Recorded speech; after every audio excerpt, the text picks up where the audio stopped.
So eto nga ho mga kababayan, speaking of Pogo naman tayo. Pogo, dapat talaga ako ha mga boss, Chief Amo sir. Hindi talaga ako pabor sa sugal eh. Hindi ako pabor sa Pogo ho talaga mga kababayan. Nasaan ba yun? Pogo, eto. Saan ba yun? Eto. Ang Chinese Embassy ho, mga bossing, umaapila sa Pilipinas, no? Ng pag-ban ng Pogo.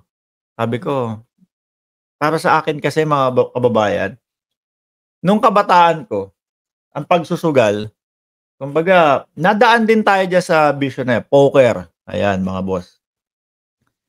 Manghinayang ka lang dun sa perang ng mga natatalo sa iyo eh. Although nalilibang ka, pero matalo ka ng $700, matalo ka ng $800 o $1,000 sa isang gabi, sayang lang din ho eh. No? Kung itatabi mo lang dyan yan, merong mas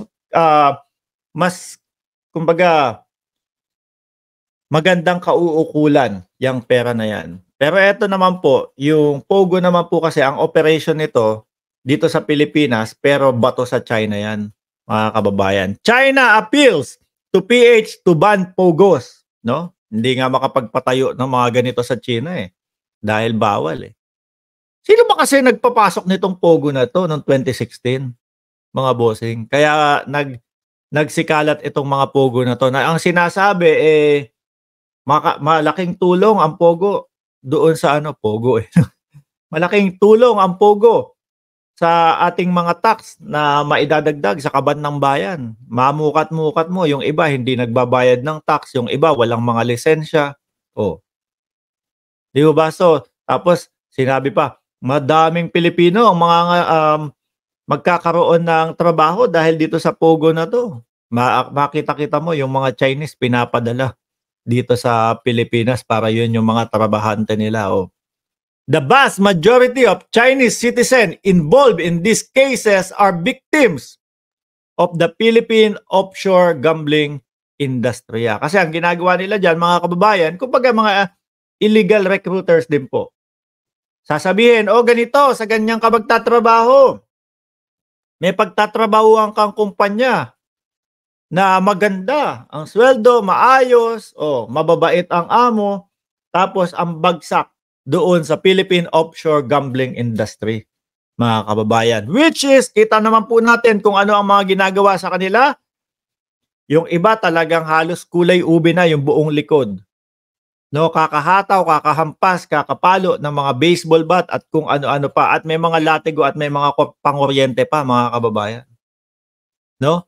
The Chinese government is committed to protecting the legitimate right and interest of Chinese citizen. Dahil nga po, kumbaga, yung mga in-check na nakikita nila doon sa mga ibinabalita po, yun ang nagiging biktima eh. So, unang-una, yung sinabi ng dating Pangulo na Pilipino ang makikinabang sa trabaho sa Pogo, pero hindi pala, puro mga Chinese din.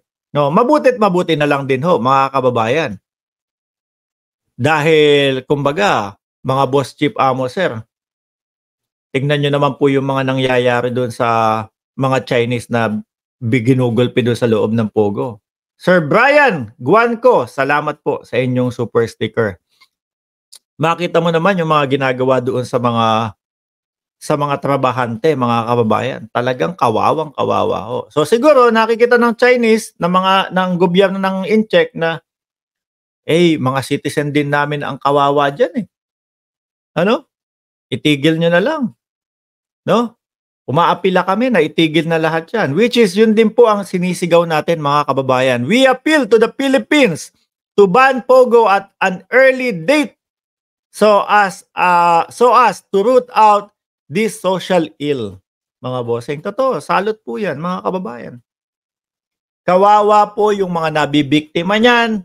Ang dami pong scam na nangyayari dyan. May mga love scam, yung papaibigin ka, tapos biglang sasabihin, magganito ka, mag-invest ka na lang dito sa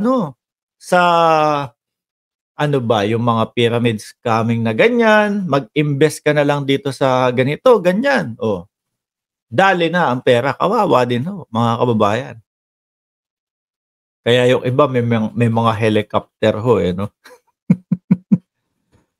And we firmly oppose any baseless accusation and smearing against China in connection with Pogo. Yun lang ang medyo may question mark tayo dahil merong mga nakitang mga uniforme, may mga nakitang mga kung ano-ano, no? Na kumbaga pinamumugadan ng mga spy. Tanong nga natin, Attorney Harry Roque, ano ba masasabi mo diyan? Meron bang mga spy sa Pogo? Mark, Mark, bakit si Roque ang tinatanong mo diyan? Ya, 'di ba meron hong papeles na nakita, no? May mga dokumentong may nakita. Oh, na nagkokonekta ho kay Roque, mga bossing. Tapos ano?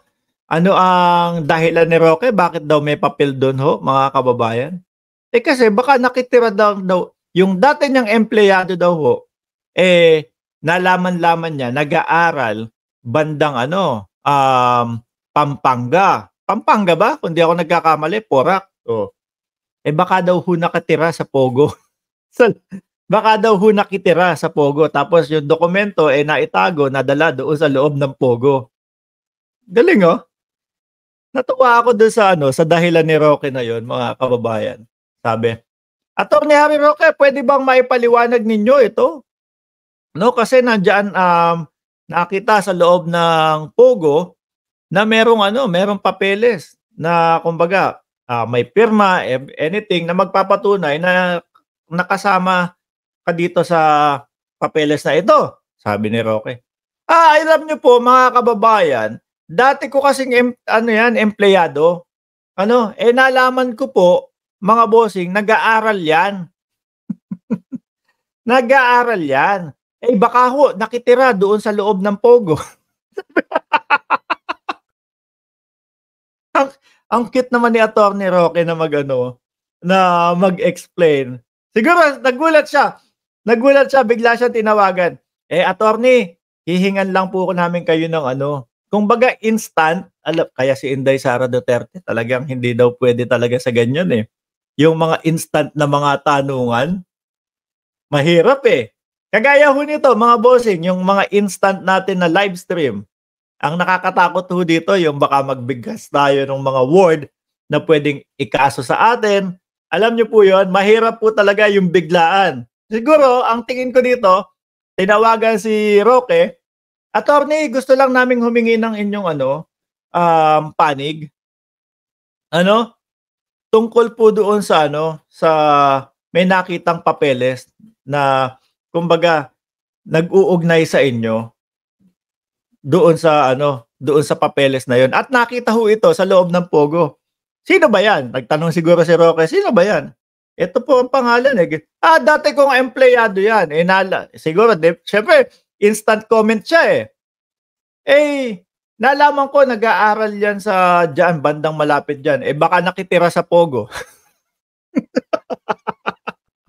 Ang dami. Siguro naman madaming paupahan doon sa paligid noon. Bakit pa sa Pogo? Di ho ba? Nung kinonect the dot ko naman po, 2016, nung pinayagang makapasok ni dating Pangulong Duterte ang mga Pogo. Di ba? Dating Pangulong Duterte, ang spokesperson niya si Harry Roque. Harry Roque, yung nakitaan, yung tauhan niya,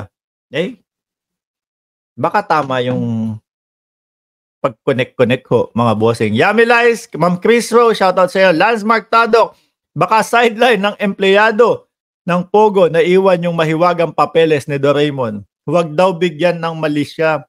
Wag na nga natin bigyan ng malisya. Nakitira lang naman sa Pogo. Ano ba yung Pogo talaga? Paupahan? Or kung ano-ano pa. Pero ang nakikita ko dyan, madaming nagsasabi, ano kaya ang dapat gawin sa Pogo? Pagka yung tapos na, tanggal na, naiban na lahat, no? Hindi na pinayagan lahat. Yung iba sabi, pabahay, pwedeng gawin i-convert ng pabahay. Sabi ko, nakakatakot. Parang nakakatakot yung ibang dyan Yung mga ibang silid. Baka dahil daw po baka dahil siyempre may mga napapabalita, nawawala na lang. Kapag talagang ayaw sumunod doon sa mga master, nawawala na lang ho daw bigla, mga kababayan. Malamang, pag yun yung naging room mo, yung tegihan, naku, dami sigurong magpaparamdam sa iyo yun. Habang natutulog ka, aalog-alugin yung kama mo, Grabe ang legacy ni Digong. Pogo legacy. Shiro Kansaki, mas maganda gawing palayan. Sayang naman yung mga building doon.